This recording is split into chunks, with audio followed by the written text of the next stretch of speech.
Compañero presidente, usted está en el gobierno hace 3 meses. Antes era un jefe de la oposición, usted era un revolucionario, entre revolucionarios.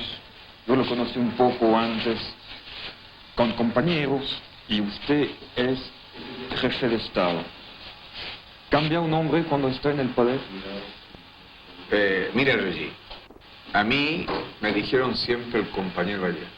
Hoy me dicen el compañero presidente. Claro está que yo peso la responsabilidad que eso significa. ¿Cambia un militante cuando es jefe de Estado? No. Yo creo que el jefe de Estado, que es socialista, sigue pensando como tal.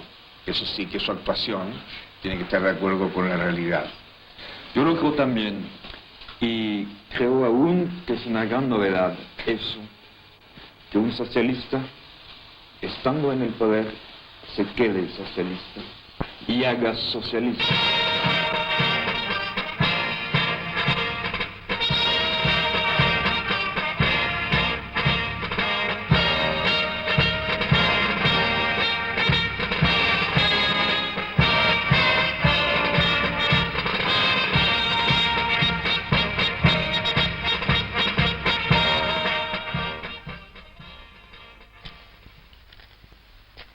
¿Cómo será Allende? Es un hombre muy complejo, pero a primera vista puede ser un socialdemócrata fuera de serie, un socialdemócrata valiente, consecuente.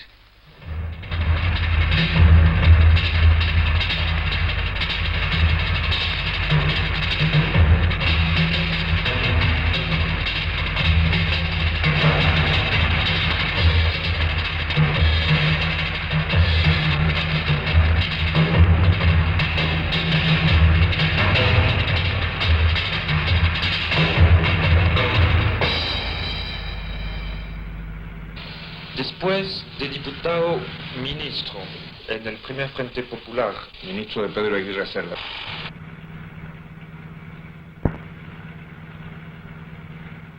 Este hombre tenía una gran calidad humana, muy bondadoso, y cosa bastante interesante.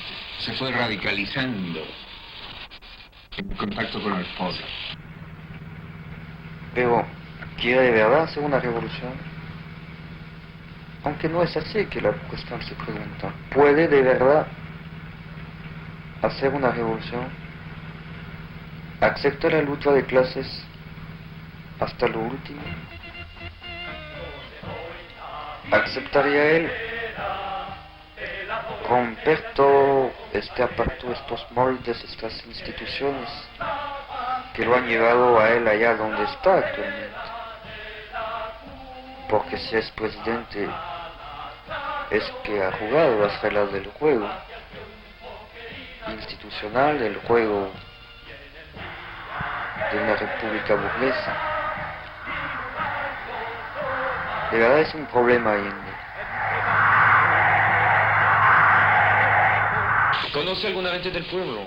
O sea, estaba en Valparaíso, ¿usted conoció a gente, digamos, más humilde que les hayan enseñado algunas cosas? En mi vida influyó mucho, siendo yo muchacho, tenía 14 años, un anarquista carpintero, cuyo taller muy modesto, muy humilde, estaba frente a mi casa. Y cuando yo terminaba mis clases en el liceo, iba a conversar con este anarquista Juan de Marchi. Era un hombre que tenía en esa época 60, 63 años. Yo tenía 14, 15 años. Me enseñó a jugar ajedrez. Importante. Y me comentaba las cosas de la vida. Y me prestaba libros. ¿Cuáles suyos? Todos aquellos, digamos, esencialmente teóricos, digamos. De Bakunin, cosas así. Y sobre todo los comentarios de él eran importantes. Porque yo no tenía una vocación de lectura de cosas profundas. Y él me simplificaba con esa sencillez y esa claridad que tienen los obreros que han asimilado las cosas. Claro.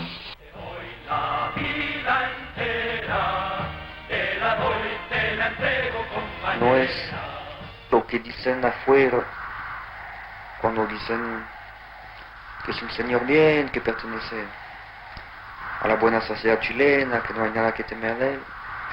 Los americanos son muy asustados, ellos al contrario dicen que es el marxista Allende el rojo, Allende el totalitario. Yo creo que ninguna de las dos cosas debe ser cierta. Allende debe ser algo más, o algo distinto. Yo sé que usted no es un hombre de teoría, digamos, pero se nota en su actuación, en sus discursos, una gran solidez conceptual, digamos. O sea, usted, además de saber lo que dice, dice cosas siempre científicamente fundadas, digamos. Y entonces yo me pregunto, ¿cuándo usted y cómo usted se acercó al marxismo-leninismo? Y específicamente, si ha leído a Marx, a Lenin, ¿cuándo? O sea... Bueno, la verdad es que en la época de estudiantes, le estoy hablando del año 26 o 27, cuando recién ingresé a medicina, los estudiantes de medicina éramos los más avanzados. ¿No eran los filósofos o los No. de la Facultad de Letras? No, eran los estudiantes de medicina por tradición. Nosotros vivíamos en esa época en un barrio, ¿no?, que era muy modesto, convivíamos prácticamente con el pueblo, éramos la mayoría estudiantes de provincia. Y en las noches nos reuníamos, porque vivíamos en una misma pensión, y en voz alta leíamos El Capital. Y leímos a Lenin, también leímos a Trotsky, por ejemplo. Nosotros no teníamos fronteras. Y yo sé perfectamente bien, ¿no?, que no hay acción revolucionaria sin teoría revolucionaria. Pero esencialmente, ¿no?, yo he sido un hombre que ha actuado. Y siempre ha actuado.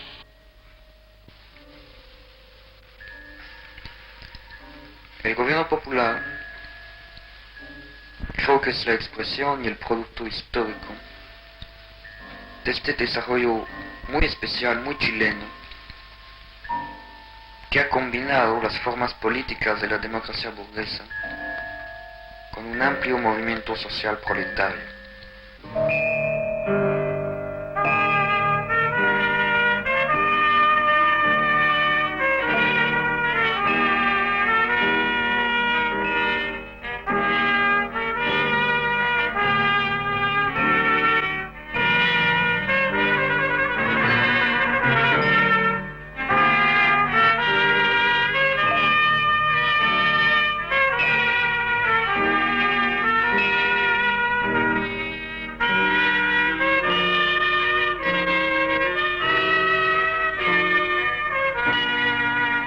Usted, compañero presidente, tiene 62 años. Y bien vividos.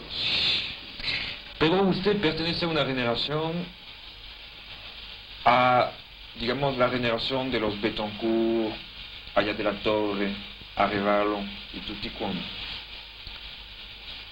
Esta gente está hoy en día liquidada políticamente. Ellos están en la prehistoria de Latinoamérica. Y usted está en la historia, haciendo historia y proyectándose hacia el porvenir. Entonces, una pregunta. ¿Por qué ellos quedaron rezagados en el camino y por qué sigue adelante usted? Porque el Partido Socialista era un partido marxista y éramos categóricamente antiimperialistas. El APRA también en aquella época se planteaba como un partido antiimperialista. Pero la verdad es que ¿qué ocurrió?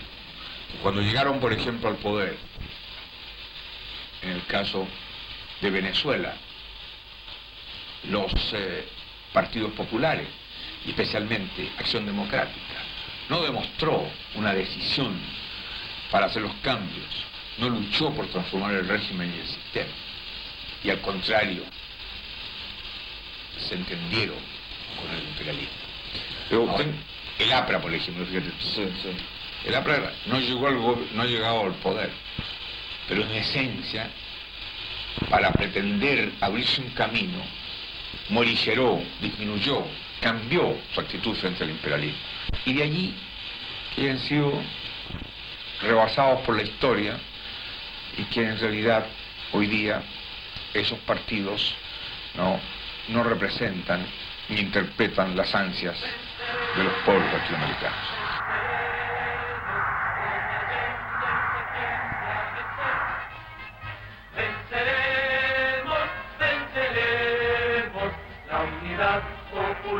¿Cuándo a usted se le hizo patente el problema del imperialismo? Nosotros tuvimos conciencia que el Frente Popular indiscutiblemente fue un gran avance, porque fue la incorporación de la clase media al ejercicio del poder, porque se organizó la clase obrera en la Central Única de Trabajadores. Pero al mismo tiempo comprendimos perfectamente bien que la dependencia económica implicaba el sometimiento político. Y si bien es cierto que era un paso hacia adelante el Frente Popular, no implicaba, ni podía implicar la liberación política, la plena soberanía, que está sometida a la dependencia económica. Nosotros conscientemente actuamos en el Frente Popular como una etapa, pero indiscutiblemente cada vez veíamos que los problemas de fondo no podían solucionarse. ¿Y por qué no podían solucionarse? Porque nuestras riquezas esenciales están en manos del capital extranjero. Y allí entonces que esa experiencia vivida fortificó nuestra convicción de que la lucha esencial en los países en vías de desarrollo es la lucha antiimperialista. Ese es el fondo del pensamiento.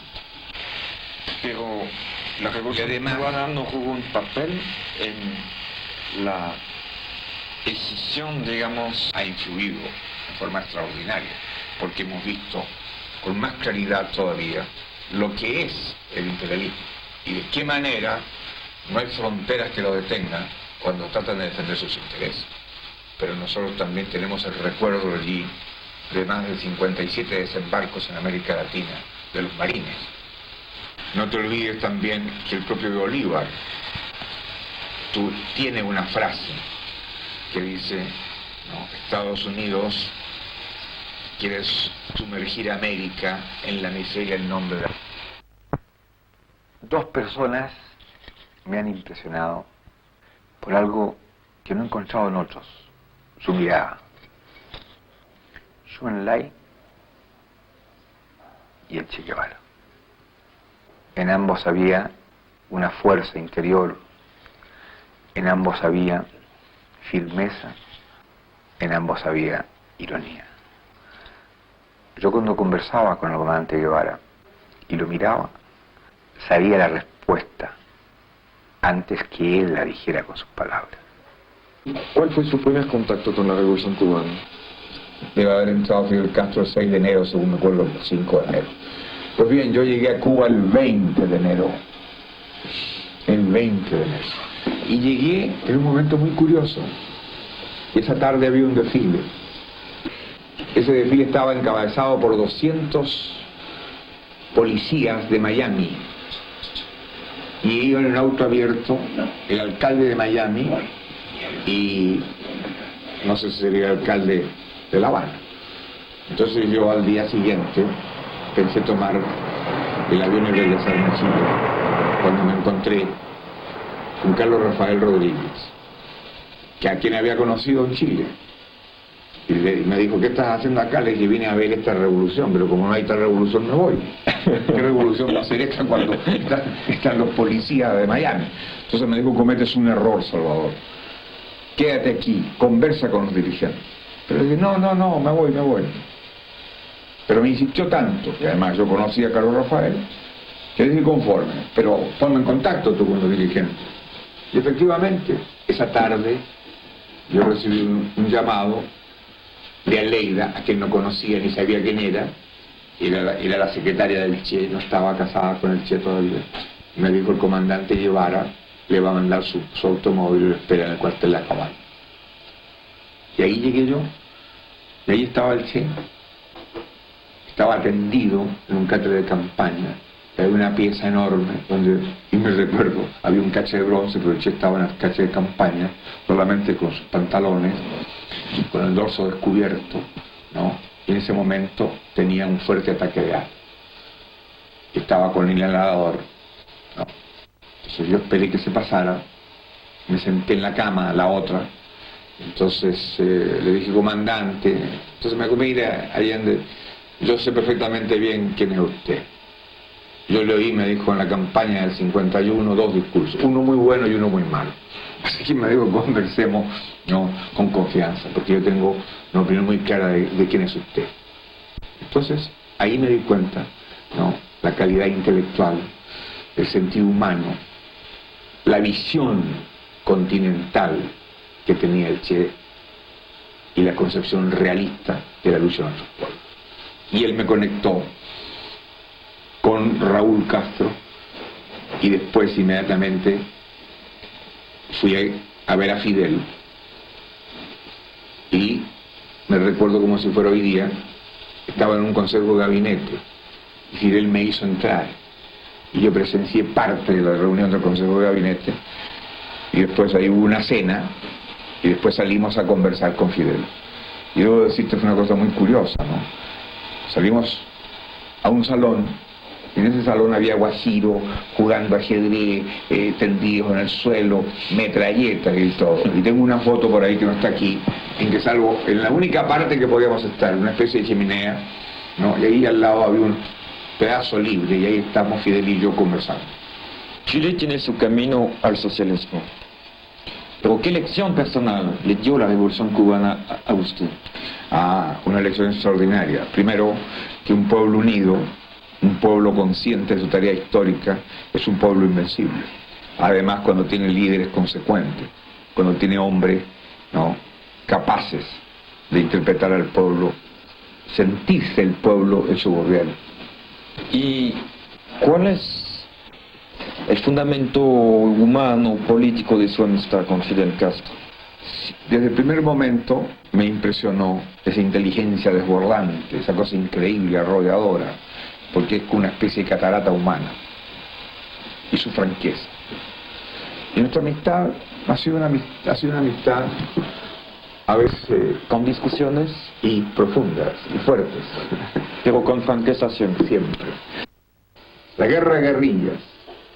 Este ejemplar estaba encima del escritorio del Che. Debe haber sido el segundo cuando te quiere inventar, porque me imagino que el primero se lo dio a Fidel. Y aquí tiene una dedicatoria que dice: a Salvador Allende, que por otros medios trata de obtener lo mismo. Afectuosamente, Che. A mí me sorprendió mucho, vi una película de su campaña, una película de la transmisión del mando, y en el Estado Nacional, donde usted pronunció su primer discurso político, había el retrato del Che. Usted lo mencionó a él como ejemplo para la juventud chilena, en su primer discurso como militante socialista, pero también como presidente de la República. Entonces me pregunto, ¿por qué usted, con posiciones políticamente distintas de las del Che, lo sigue no solamente asumiendo la bandera del Che y de la Revolución Cubana, sino sigue dándole, digamos, de ejemplo? Una razón, porque yo creo que indiscutiblemente en la vida de Latinoamérica pocas veces, o quizás nunca, ha habido un hombre que haya demostrado más consecuencia con sus ideas, más generosidad, más desprendimiento. El Che lo tenía todo, renunció a todo por hacer posible la lucha continental. Ahora, la respuesta de por qué está en la propia dedicatoria del libro del Che. Él dice, para Allende, que por otros caminos trata de obtener lo mismo. Había diferencias, indiscutiblemente, pero en el fondo las posiciones eran similares, iguales. Diferencias de método, Exacto. no diferencias de principio. Exacto. ¿Qué sintió usted? Es una pregunta un poco... A lo mejor usted no lo quiere contestar. ¿Qué sintió usted cuando aprendió su muerte? Su asesinato, mejor dicho. Un desgarro profundo. De esta combinación inscrita en la dialéctica misma de la historia de todo Chile, el compañero presidente Salvador Allende es el ejemplo viviente y como su encarnación, doctor y compañero, masón y marxista, expresidente del Senado de la República y militante socialista sin tacha, de formación burguesa y de convicción revolucionaria, enraizado en la realidad provincial de su país, más todavía que en la capital, e internacionalista consecuente. De verdad, él es efectivamente, como le gusta decirlo, criollo, chileno hasta la médula. Y si no fuera él esta síntesis de historia chilena con todos sus contrastes a veces desconcertantes, él no habría estado ciertamente en condiciones de reunir en torno a su nombre la primera mayoría en las elecciones presidenciales y de jugar este rol determinante que es el suyo en la hora presente. No es por un azar que Allende haya sido llamado por sus compatriotas como jefe de Estado y de un gobierno legalmente constituido, para lanzar un puente entre la sociedad del pasado y la sociedad del futuro, por encima y por decirlo así, presente.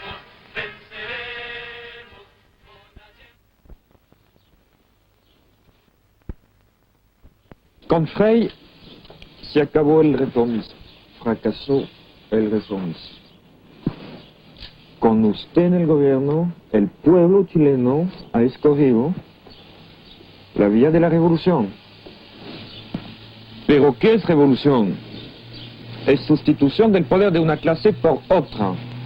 Revolución es destrucción del aparato burgués y su reemplazo por otro. Y acá no ha pasado nada de eso. Entonces, ¿en dónde estamos, compañeros? Vamos por partes. Efectivamente, el pueblo chileno escogió el camino revolucionario. Y no hemos olvidado jamás un principio fundamental del marxismo, la lucha de clases. Y nosotros dijimos en la campaña electoral que nuestra lucha era para cambiar el régimen y el sistema, y que íbamos nosotros a conquistar el gobierno, para conquistar el poder, hacer las transformaciones revolucionarias que Chile necesita, romper la dependencia económica, política y cultural, sindical, etc. ¿Y qué? ¿Que no ha pasado nada? ¿En qué país estás tú? Pero mira, Reyes, nosotros que en estos pocos meses que llevamos en el gobierno, Han hecho enormemente. hemos hecho bastantes cosas. Desde luego, ¿quién está en el poder? Está el pueblo, representado por ¿quiénes? Por los trabajadores, organizados en la Central Única, que tienen representación en todos los escalones del gobierno. No te olvides, Reyí, por ejemplo, que hay 4 obreros de ministro, pero no solo porque son obreros, sino porque son militantes del Partido Socialista y militantes del Partido Comunista. Pero sigue la democracia burguesa, que digamos. Nosotros Usted tiene el poder ejecutivo, Sí, el legislativo, el judicial, bueno, el aparato represivo, evidentemente. la legalidad, la constitución, que no la hizo el proletariado, la constitución la hizo la burguesía. Evidente, tienes razón tú, pero escúchame un poquito, pues, ya vamos a llegar allá. ¿Qué dijimos en la campaña? Entre la victoria y la toma del gobierno iba a ser muy difícil, y más difícil todavía era construir, porque nosotros estamos haciendo un camino nuevo, un camino de Chile para Chile, de los chilenos para leer nuestro país, y hemos dicho que dentro de la constitución burguesa vamos nosotros a dictar la nueva constitución, la constitución del pueblo. ¿Por qué?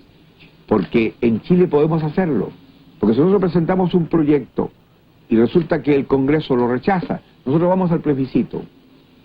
Nosotros podemos, imagínate, te pongo un ejemplo. Sí. Nosotros planteamos el problema de que no haya más un Congreso bicameral y lo rechaza el Congreso. Vamos a un plebiscito.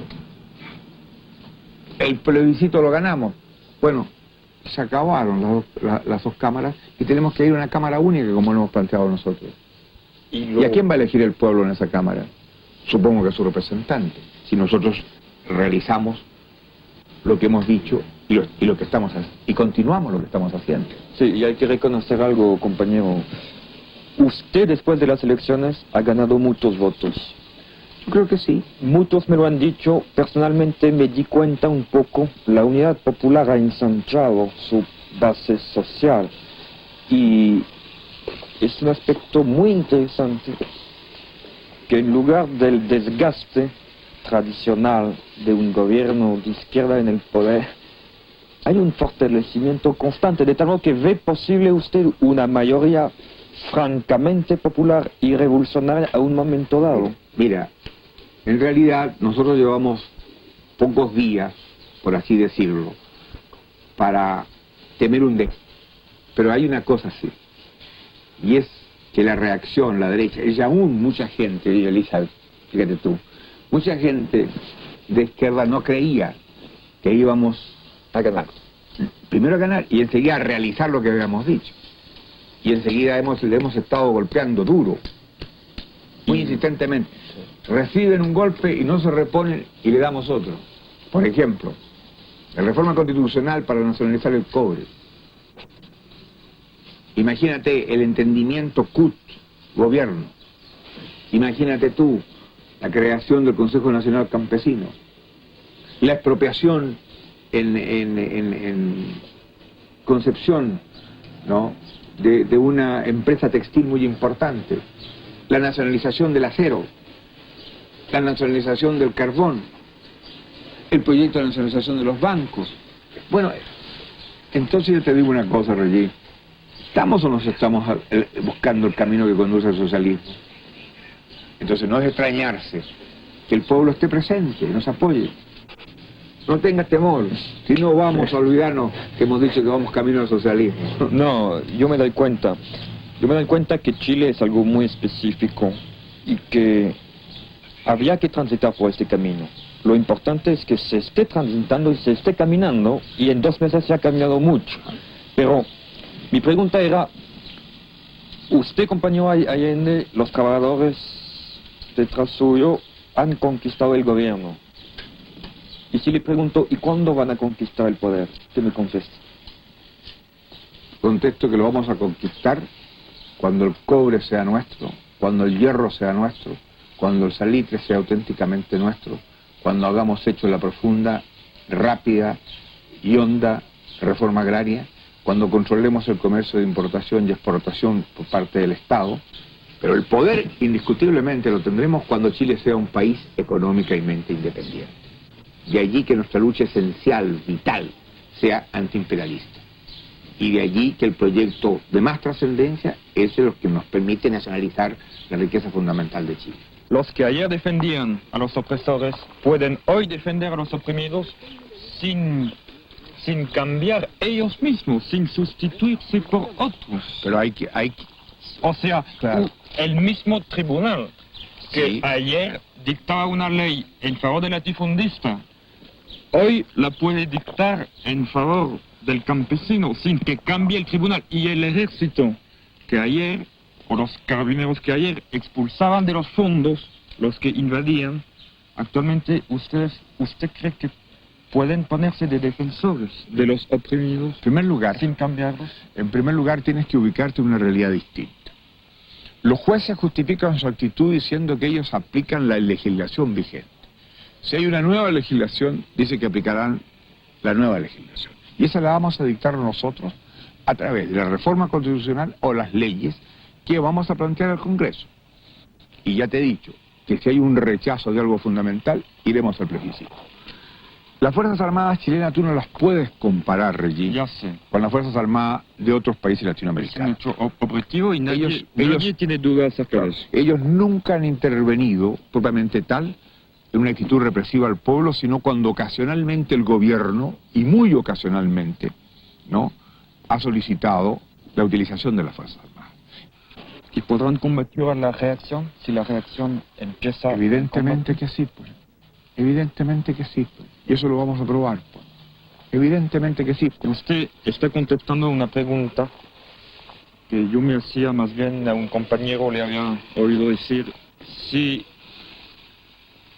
hay traición, no hay enfrentamiento. Pero si hay enfrentamiento es que no habrá traición. ¿Y usted cree inevitable el enfrentamiento? Pero es que el enfrentamiento se produce todos los días y en todos los hechos, Regis. ¿Que usted no ve un enfrentamiento frontal un día, un enfrentamiento, digamos, decisivo? Eso dependerá de ellos. Si ellos lo provocan, se va a producir. Se va a producir. Pero nosotros dejaremos que ellos lo provoquen, pero estamos vigilantes. Sabemos perfectamente bien lo que la historia señala y no nos van a pillar de sorpresa. Además, enfrentamiento, ¿no?, antagonismo, tendrá ¿Cómo no va a haber si nosotros partimos del hecho esencial marxista de la lucha de clases? Sabemos que los grupos oligárquicos, los grupos plutocráticos, los grupos feudales tratarán de defender sus privilegios. ¿Tú comprendes? Que una vez intentado la reforma constitucional por parte nuestra, que se va a convertir en realidad, se hieren intereses poderosos foráneos. La reforma agraria hiere los intereses de los terratenientes chilenos. La nacionalización de los bancos hiere los más poderosos intereses. Bueno, esa gente seguramente va a querer reaccionar. Han empezado ya. Pero ya, evidentemente. Pero nosotros estamos alerta. Y tenemos que decirle al pueblo que esté en una actitud vigilante. Y por eso en la concentración de esta tarde yo voy a plantear algunos de los aspectos en que el pueblo debe tener más conciencia. Usted está cumpliendo su programa, enfrentamiento continuo. Permanente. Hasta, si ellos lo buscan, si ellos lo provocan, habrá el enfrentamiento frontal. No es que usted y los gobernantes estén preparados, es que el pueblo también, por eso en digo, sus capas, en todas sus capas, estén conscientes de que se puede llegar a extremidades acá. Se lo hemos dicho, se lo hemos repetido, el pueblo lo sabe. Además ya te he dicho, aquí la lucha nuestra es hace muchos años, hay una gran conciencia, no es una sorpresa para el pueblo. Compañero presidente, usted como marxista sabe muy bien que ninguna clase social abandona el poder de buen grado. Y parece que aquí el cambio de gobierno se ha hecho con mucha gentileza y mucho estilo. Por ejemplo, yo vi una vez en un periódico francés, Le Monde, que decían que por la primera vez en la historia el marxismo se había instalado muy cómodamente, muy fácilmente en el sillón de la democracia burguesa. Antes no eran tan benevolentes estos señores del gobierno anterior con el nuevo gobierno elegido. Mira allí, nosotros sabemos perfectamente bien que las clases minoritarias que detentan el poder no lo entregan. No diré fácilmente, se resisten a entregarlo.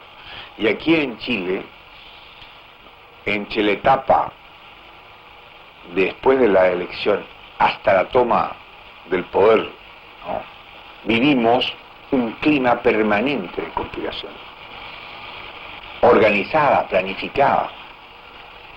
Y yo lo he dicho por lo demás públicamente. Yo no fui durante esos 2 meses un hombre que se estaba preparando para tomar el gobierno. Fui un director de investigaciones. Y las primeras gestiones que se hicieron, que significó encontrar el hilo de la madeja, se debió a que yo impuse directamente que se realizaran. Así que nadie puede imaginarse, ¿no?, como dice Le Monde. Le Monde puede decir lo que quiera, pero la realidad ha sido muy otra. Y hemos estado en una actitud vigilante y la movilización de las masas. Y nuestro denuncio fue lo que permitió que llegáramos al gobierno. Y por cierto, que un factor fue el asesinato de Schneider. Él cayó en lugar suyo.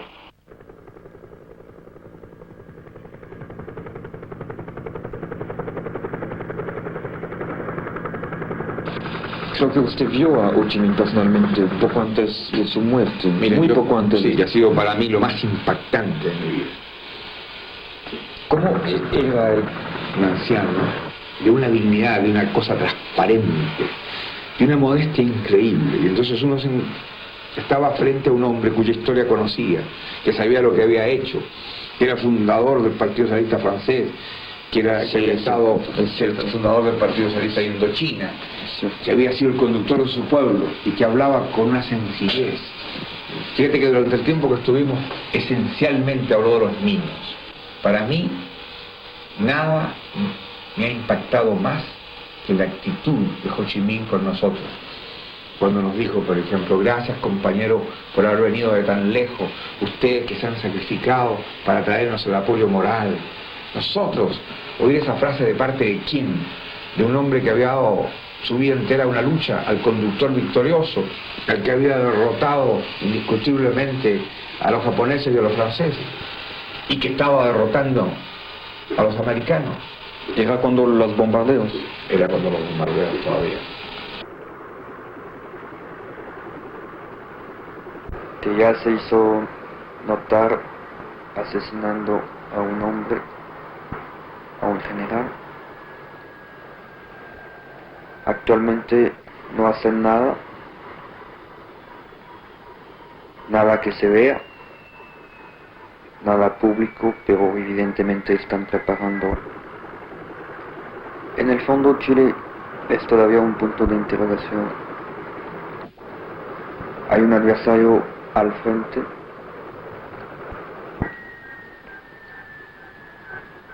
Sería de verdad grave que ellos se preparen mejor y más y con una mayor conciencia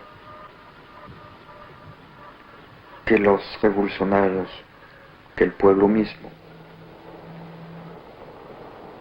¿Por qué usted tuvo que recurrir por la primera vez en Chile, como presidente de la República, a una guardia política personal? No hay una guardia propiamente tal, es un grupo de compañeros. Y recurrí a ellos y trabajé con ellos durante la etapa preelectoral, durante todo el periodo comprendido entre la elección y la toma del gobierno. Porque para mí el director de investigación del gobierno Frey estaba comprometido y porque estaba en peligro mi vida y atentaron 2 veces. Porque no son por los guardaespaldas, son mis compañeros, compañeros en las ideas, compañeros en el trabajo, compañeros en la convivencia amical.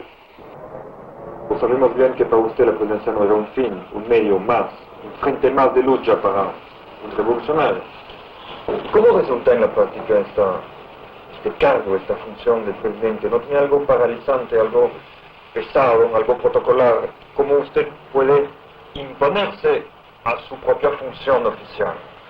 Si acaso yo fuera un presidente tradicional, si acaso yo fuera un reformista, seguramente el medio me cogería o me bastaría.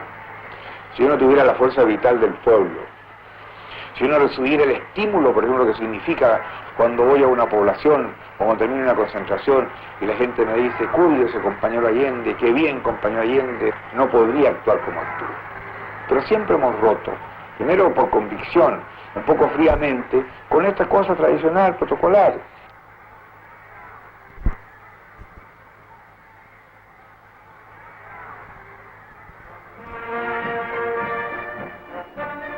Las Fuerzas Armadas chilenas tú no las puedes comparar, Regis, con las Fuerzas Armadas de otros países latinoamericanos. Es mucho objetivo y nadie tiene dudas acerca de eso. ¿Y podrán combatir a la reacción? Si la reacción empieza... Evidentemente que sí.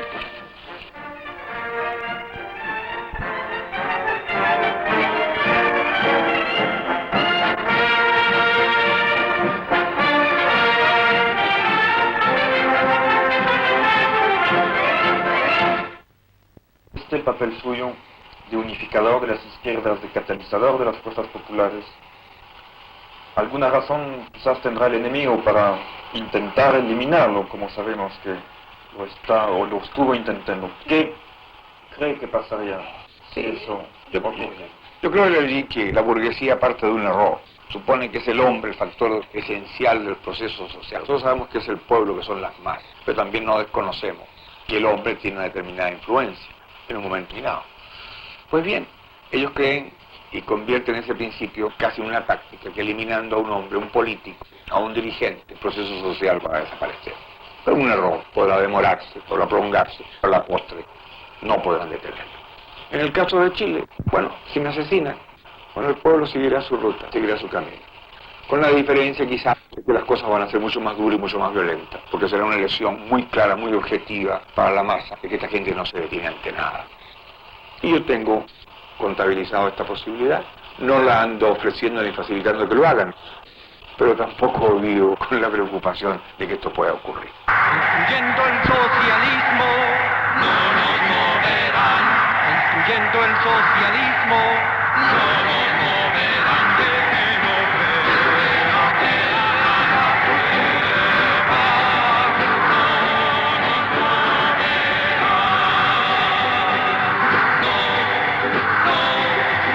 moverán.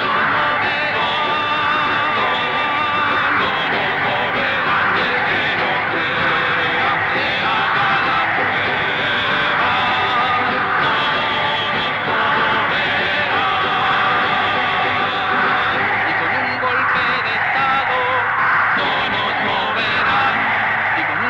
Tengo la impresión que ustedes han sido un poco dique en cuanto a tomas de terrenos, invasión de poblaciones, todos los problemas de los sin casa. Claro, no el dique de Frei, porque Frei mandaba ferozmente a los carabineros a sacar por la fuerza a los que invadían terrenos, a los sin casa, y esta historia del Fondo San Miguel, que lo de Puerto Montt. Pero, por supuesto, un gobierno del pueblo no puede actuar así. Y, sin embargo, el gobierno del pueblo no alienta estas medidas de las masas, digamos, de los desposeídos. Sí. Lo que nosotros le pedimos a nuestros compañeros, que entiendan que ellos son gobierno y que por lo tanto tienen que tener confianza en lo que vamos a hacer, en lo que estamos haciendo. El problema, Regí, es muy claro y muy sencillo. Yo no conozco ningún país, inclusive Cuba, que haya solucionado el problema de la vivienda. Cierto. Además, estoy yo en desacuerdo con muchos aspectos de la reforma urbana, porque creo que no es la solución. Y se lo he dicho a Fidel, en muchos aspectos. Bueno, por lo tanto, ¿nosotros qué queremos hacer? Queremos encarar el problema de la vivienda, queremos darle techo, pero al mismo tiempo no queremos que se produzca una cosa anárquica. Porque tú comprendes perfectamente bien que si mañana se toman determinados terrenos a una distancia enorme del centro de la ciudad, será imposible darle agua, darle luz. Entonces, ¿qué clase de viviendas va a tener la gente? ¿Cuánto costaría llevar?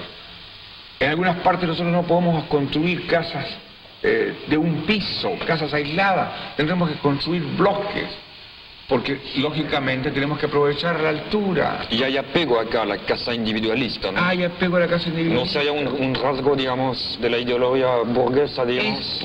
Y hay que vencer eso, pero eso no se puede vencer sino sobre la base del raciocinio, de que la gente entienda, se dé cuenta. Por lo tanto, nosotros no somos dique, sino que somos cauce. Tú comprendes perfectamente bien que es lo mismo puede pasar en las tomas de tierra, ¿no? Hay una ley. Esa ley indiscutiblemente nos va a llevar a nosotros a apropiar todas las haciendas, todos los fondos que supere el mínimo establecido por la ley. Pero resulta que lo que a nosotros nos interesa es hacer la reforma agraria por zonas, para poder al mismo tiempo, ¿no?, hacer la producción que Chile necesita de acuerdo con el clima, la región y el suelo. Si se hace de una forma anárquica, no hay posibilidad de planificar la producción. Este es el problema. Claro. De ahí que la gente tiene que entender que somos cauce y no dique. Nunca podrá ser dique el pueblo si el pueblo es gobierno. En la moneda, usted se refiere a que en el campo, en el área de la economía social, el gobierno iba a dar participación a los directorios de empresa, a los trabajadores. Exacto. Entonces, Empleados y técnicos. empleados y técnicos. Eso, para mí, y siendo usted socialista y conociendo las relaciones del Partido Socialista con la Yugoslavia, me hace pensar en autogestión. No. Nosotros hemos planteado como una necesidad la presencia de obreros, empleados y técnicos en un porcentaje en la dirección de las empresas. Pero eso no implica que esas empresas vayan a ser autónomas y vayan a tener independencia para producir. No, nosotros somos y seremos partidarios de una economía centralizada. Las empresas tendrán que desarrollar los planes de producción que fije el gobierno. Ahora, para que esto se cumpla, entonces discutiremos con los trabajadores.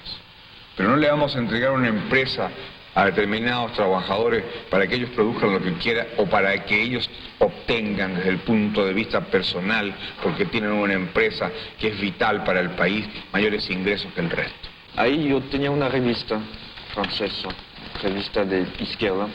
A ver, ¿cuál? Hablan de Chile, hablan de la revolución sin fusiles. La revolución sin fusiles.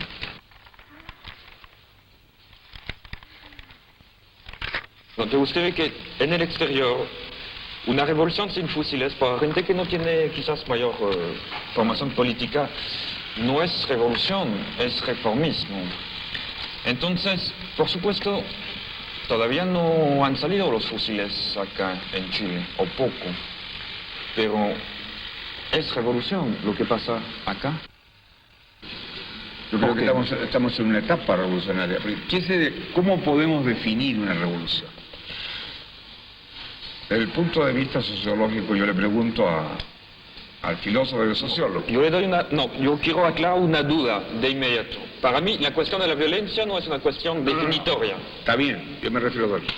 Es el paso del poder de una clase minoritaria a una clase mayoritaria. Exacto. Bueno, aquí la clase minoritaria ha sido desplazada y el pueblo, y ha sido evidentemente, porque si la clase minoritaria estuviera en el poder, no habría nacionalización del cobre, no habría nacionalización de los bancos, no habría reforma agraria, Regis. Claro. Pero hasta el momento el gobierno, digamos, no se ha salido de los marcos reformistas. Han actuado dentro de la Constitución que le habían legado el gobierno burgués anterior. Han actuado dentro, digamos, de los moldes establecidos. Por eso se puede decir que hasta el momento hubo reforma.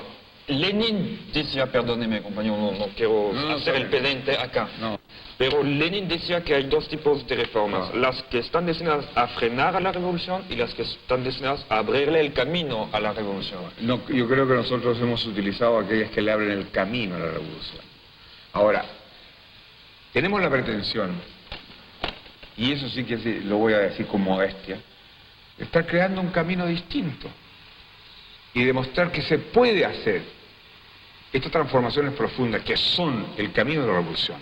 Y nosotros lo hemos dicho, y tú sabes perfectamente bien, que hemos dicho que hay que crear un gobierno democrático, nacional, revolucionario y popular, que abrirá el camino al socialismo. Porque el socialismo no se impone por decreto. Es cierto. Entonces, todas las medidas que hemos tomado son medidas conducentes a la revolución. Pero mi pregunta tiene un poco un trasfondo histórico. Yo sé. Acá hubo ya frentes populares. Claro. Acá hubo ya gobiernos populares. Pedro Aguirre Cerda, usted fue ministro de él. Después vino lo de González Videla, que terminó mal. Después vino el populismo de Ibáñez, etc. Eso ha fracasado. Y no solamente acá, sino en todo el continente. ¿Qué ha fracasado? Perdóname, ¿qué ha fracasado? Ha fracasado una cierta política colaboracionista y conciliadora, basada en una combinación entre partidos obreros y partidos demoburgueses, digamos así. ¿Cómo usted, compañero presidente, puede asegurar que los fracasos de antes no se van a repetir ahora, en 1970, en Chile? En primer lugar, Regis, yo sostengo que el Frente Popular Chileno no fracasó. Por una razón muy sencilla. Porque el Frente Popular Chileno no se propuso la transformación revolucionaria de Chile. Pedro Aguirre Cerda levantó un programa que decía pan, techo y abrigo. Es decir, un programa humano, pero no un programa de contenido social y mucho menos revolucionario. El que piensa que Pedro Aguirre Cerda era un revolucionario tendría que decir, claro, fracasó. Pero resulta que nosotros entramos conscientemente a colaborar para hacer la izquierda del sistema, vale decir del sistema capitalista. En cambio, el programa lo dice, hoy luchamos por transformar y cambiar el sistema. Es completamente distinto. En el Frente Popular, Regis, había un partido hegemónico, un partido mayoritario, un partido de la burguesía, el Partido Radical. Sí. Hoy día, en la Unidad Popular, no hay ningún partido hegemónico, pero están presentes dos partidos de la clase obrera, partidos revolucionarios, partidos marxistas, y por último, compañero, el presidente de la República es un socialista. Entonces las cosas son distintas. Y yo he llegado a este cargo para hacer la transformación económica y social de Chile, para abrirle camino al socialismo. La meta nuestra es el socialismo integral, científico, marxista. Además, el contexto internacional es distinto. Evidente. Antes... ¿Cuándo vamos a llegar? Yo he estado, por ejemplo, en el año 53 en China, ¿Cuántos años se le llevaba a China en revolución? En 63, 53, sí, 3 años o 4. poco más creo yo. No entró Mao en Pekín en 49. Bueno, y había, por ejemplo, en Shanghái, existían empresas mixtas. Claro. Bueno, todavía está Hong Kong. Todavía en Shanghái los ingleses tienen ventajas en las aduanas. Todo el mundo sabe que China, la República Popular Democrática, podría en 24 horas terminar con Taiwán, con Formosa. ¿Es por qué no lo hace? Porque sencillamente sería poner en peligro, ¿no?, la paz del mundo y su propia revolución. ¿Por qué Fidel no toma Guantánamo? ¿Alguien va a pensar que Fidel no quisiera, ¿no es cierto?, que los americanos no estuvieran ahí? ¿Por qué no lo toma? No, pero debemos aclarar bien que yo no aconsejo No, yo estoy... este tipo de medidas, por supuesto. No, es que yo creo que no. usted tiene toda la razón Estoy- en medir su paso, Ah, escoger su ritmo. Y la cuestión principal no es violencia o no violencia. La cuestión principal es saber cuál es la fuerza motriz del proceso. evidente. Y eso es el proletariado. Eso es lo que hacemos.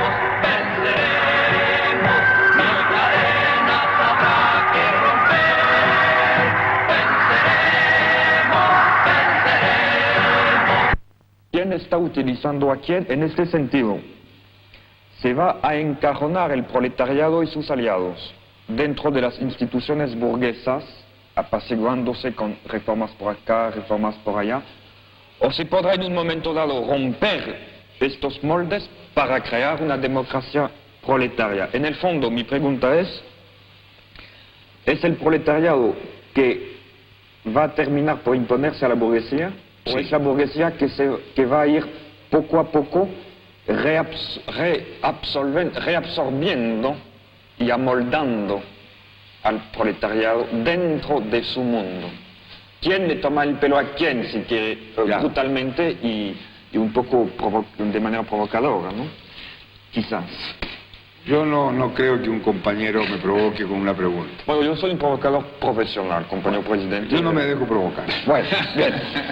Entonces, no, yo creo el proletariado. eso El dicho, proletariado. la pregunta es importante. Es importante. Y la respuesta es breve, el proletariado. El proletariado... Es una apuesta hasta el momento, porque digamos, usted sabe, los frentes populares ha explicado que ya no se va a repetir. No, es que este no es un frente popular. Entonces hay que entender ese problema. ¿Cómo llamarlo? ¿Frente de trabajadores?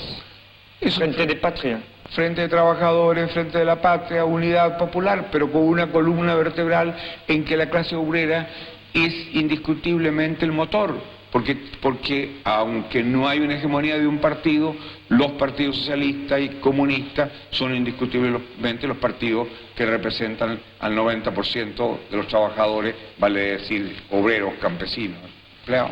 No, yo lo creo eso, yo lo creo. Entonces, ¿quién? Por eso la pregunta, Sí. ¿quién se va a servir de quién? Aún aceptando la forma de pregunta, el proletariado. Y si no fuera así, yo no estaría aquí.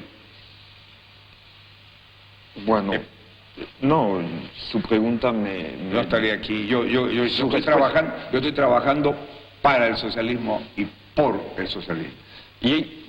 Su respuesta me convence, cuanto más que tenemos actualmente un contexto internacional muy difícil y también en el mundo una correlación de fuerza que ha cambiado mucho desde los años 38. Afuera muchos dicen, Chile es la Inglaterra del continente. No son tropicales, son gente buena, son gente como nosotros, no les gustan la violencia, etc.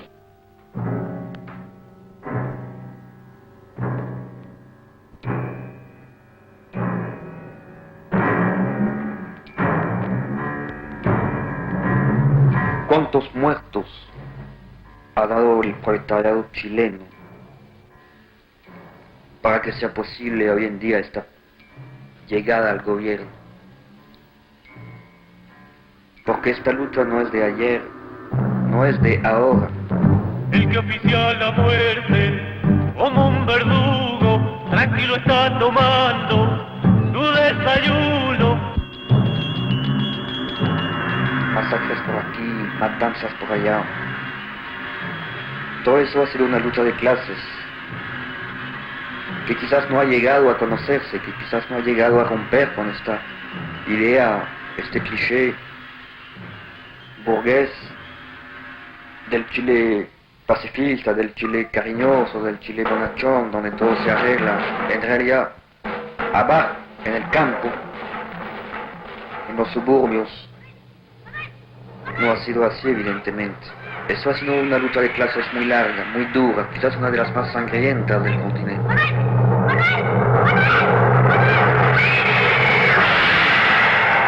¿Dónde están los asesinos que mataron por matar? Los juramos por la tierra, los tendremos que encontrar.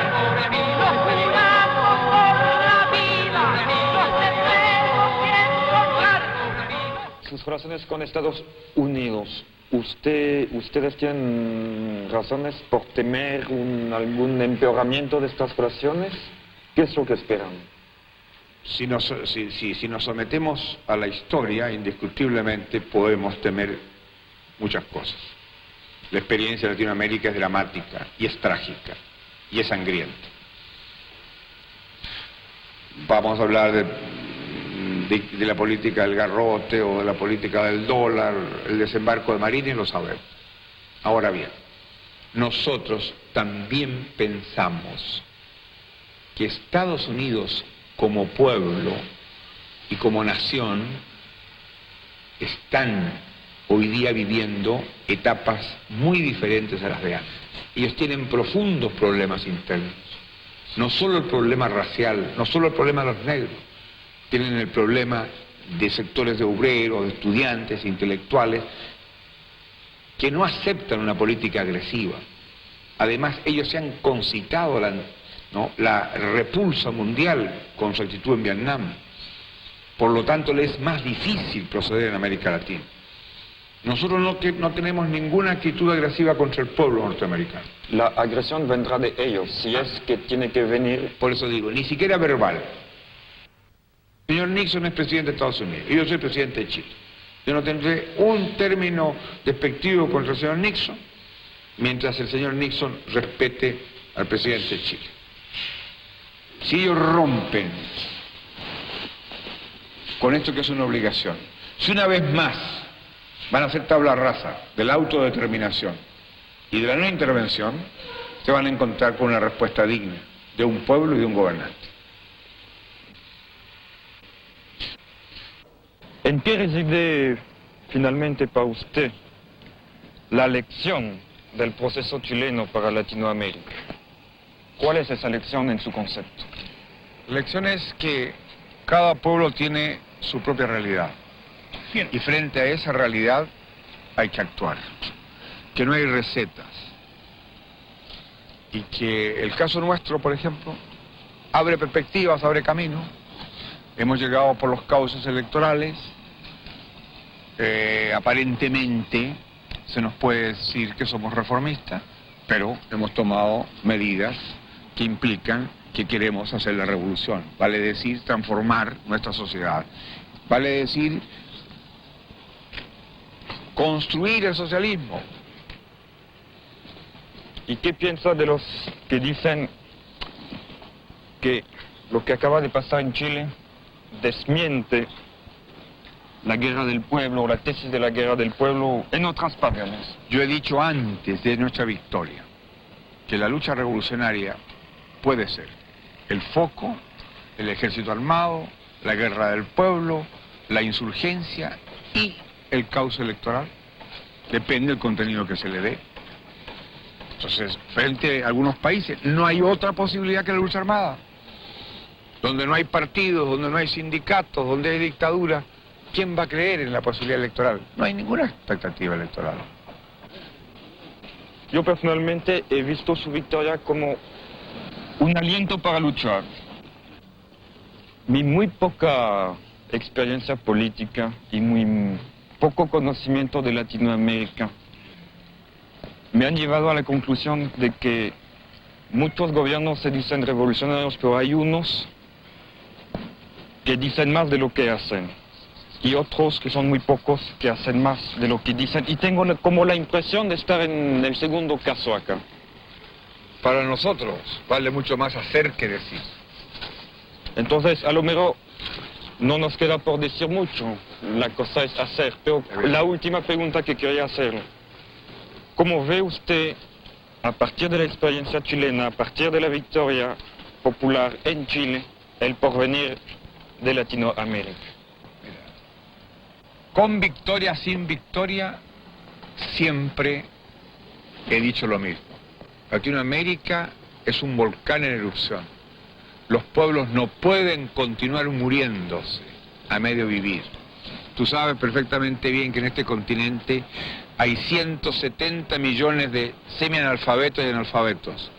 Tú sabes que en América Latina faltan 14 millones de viviendas y que el 70% de la gente se alimenta mal.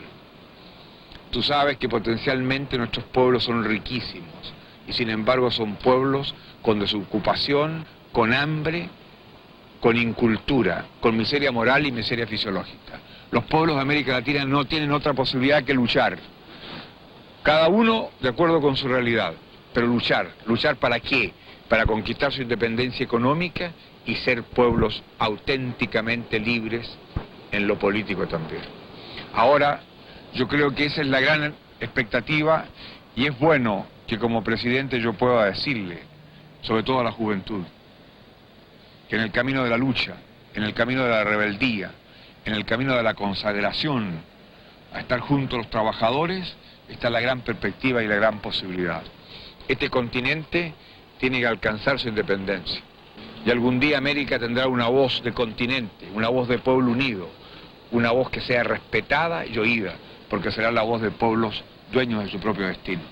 Esto es lo que yo pienso, Regí, y creo que tú, compañero en la rebeldía de los pueblos, nos puedes ayudar mucho diciendo lo que has visto y diciendo lo que queremos. Venceremos, venceremos, mil cadenas habrá que romper.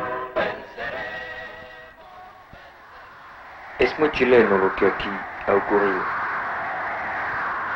Chileno también es el lema que está en el escudo nacional, por la razón o la fuerza. Aparentemente hasta hoy todo ha sido por la razón. ¿Hasta cuándo?